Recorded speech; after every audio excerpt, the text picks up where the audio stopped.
Bienvenue à toutes et à tous et ravi de vous retrouver sur cette nouvelle vidéo consacrée aux combinaisons astrales favorisant l'émergence des pandémies. La période est exceptionnelle et du coup elle ouvre sur des opportunités de découverte et je me suis régalée. Les déclencheurs relèvent bien souvent du quotidien et c'est mon amie Catherine, passionnée comme moi d'astrologie et issue du mouvement conditionnaliste qui m'a transféré un article écrit par un certain Philippe d'Orben, qui s'essaye à repérer les transversaux astrologiques des grandes pandémies de l'histoire. Et lui, il a identifié une conjonction entre Pluton et Jupiter dans le ciel de ces périodes-là. Il nous redonne également les dates clés des grandes pandémies, la peste bubonique du Moyen-Âge, 1347-48, la grippe espagnole 1918-1919, la grippe de Hong Kong 1968 et 69, il y a notre Covid évidemment qui s'ajoute à la liste. Et du coup, j'ai pas résisté à l'appel des étoiles pour y regarder de plus près et me faire ma propre idée sur le sujet. J'avais précédemment, dans la vidéo consacrée à la découverte des combinaisons planétaires à l'œuvre lors des mouvements révolutionnaires, j'avais donc développé une méthode qui m'avait permis de prédire que la prochaine révolution s'annonçait pour 2049. Je m'étais référée à la révolution de 1789 et à sa grande mécanique des horloges sidérales pour lever le voile sur les combinaisons astrales secrètes qui pouvaient être à l'œuvre et déclencher du coup des révolutions de société. Alors c'est du coup ces deux cartes-là du ciel que je vais reprendre parce que j'ai utilisé la même méthode que sur les grands mouvements révolutionnaires pour tenter de comprendre ce qui se passait au moment dans le ciel, ce qui se passait au moment des pandémies.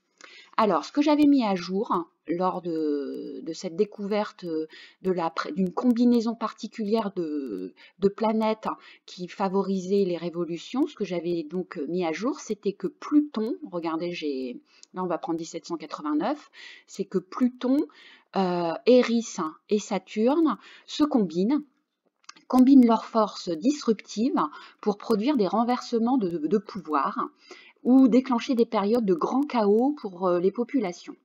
Alors, Pluton et Eris sont à prendre comme des points fixes. Et c'est finalement la nouveauté et ce que j'ai découvert et ce qui permet de mieux comprendre également les mouvements des grandes pandémies.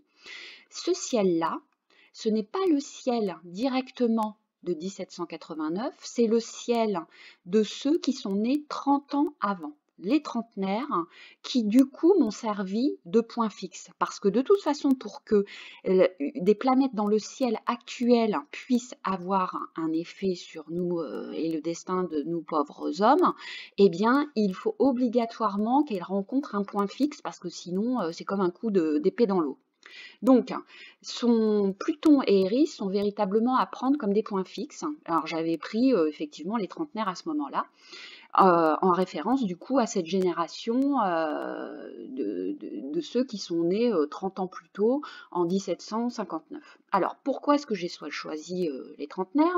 Tout simplement parce que Saturne repasse, là le Saturne ici, repasse 30 ans plus tard sur son point d'origine et du coup réactive les forces dormantes qu'il y a dans les populations. Sachant que tout ce qui relève des planètes naines, donc qui sont extrêmement loin dans le système solaire et par conséquent très très lentes dans leur déplacement, il faut quand même savoir que Eris met actuellement aux alentours de 10 ans pour passer d'un degré à l'autre. Il s'avère que du coup les planètes naines, elles se retrouvent dans à peu près le même endroit dans le ciel de plusieurs générations.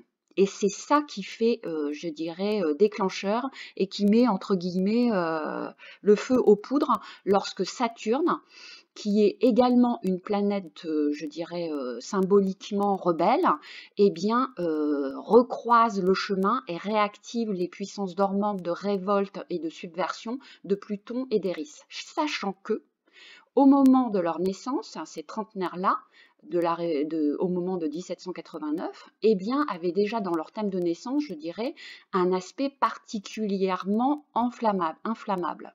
parce que aussi bien Pluton, Eris que Saturne sont clairement, au niveau de la signification astrologique, rattachés à une signification de renversement, de chaos, de rébellion, de dissidence, enfin bref, de chaos. Enfin, en tous les cas, c'est pas des gentillettes qui restent dans le rang.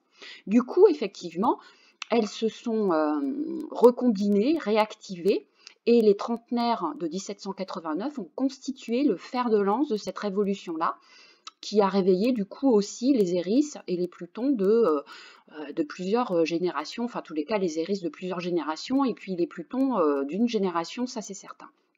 Là, du coup, au niveau de la révolution que je prévois pour 2049, ça a été un peu le fruit du hasard où je suis tombée sur ça, parce que quand j'ai analysé les mouvements révolutionnaires astro pour 1789, c'était simplement pour vérifier mon hypothèse si Eris était bien une planète révolutionnaire.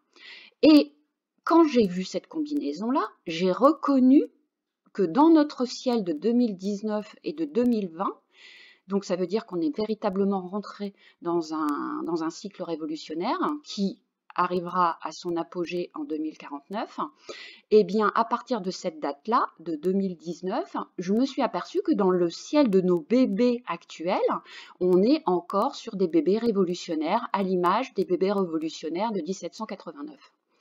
Du coup, puisqu'on retrouve exactement la même combinaison. On a Saturne, on a Pluton, on a Eris qui sont en tension. Et j'ai vérifié, Saturne, au moment de 2049, lorsqu'elle va reboucler et chauffer à blanc les puissances chaotiques et de renversement de Pluton, est rétrograde, donc passe plusieurs fois, et va également chauffer à blanc Eris, qui est, comme son homologue Pluton, est une planète chaotique, renversante, révolutionnaire, enfin bref, on a tous les ingrédients. Et ce dont je me suis aperçue, et ça a encore été un peu le fruit du hasard, puisque ce ciel-là correspond au ciel de naissance de ma grand-mère maternelle, que j'ai mis en première page de mon livre sur Eris. C'est son ciel à elle, on n'a pas l'heure de naissance, mais bon, on a son ciel. Et au moment où j'ai utilisé cette carte-là d'Astrodienst, qui est très bien d'ailleurs, tout le monde peut s'y reporter pour avoir des cartes astro gratuites et très fiables et très claires.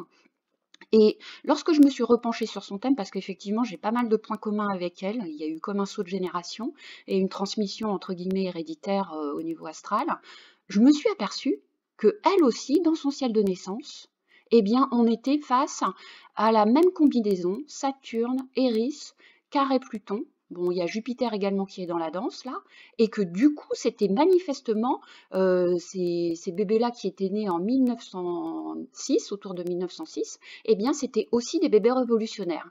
Mais je me suis dit, tiens, ça c'est bizarre, parce que en 1936, donc 30 ans plus tard, quand Saturne est repassé sur son point d'origine, il n'y a pas eu de révolution. Je me suis dit, il y a eu simplement, enfin c'est déjà pas si mal, le Front populaire. Et je suis partie donc sur l'hypothèse que peut-être, du coup, Saturne n'avait pas été rétrograde et n'avait pas fait l'aller-retour, comme dans le cas aussi bien de 1789 que de 2049.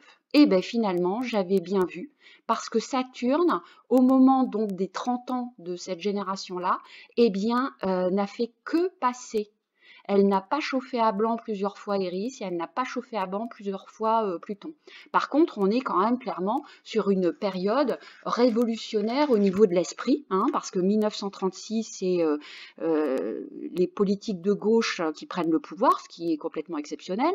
Ils favorisent du coup des avancées sociales majeures avec les histoires de congés payés.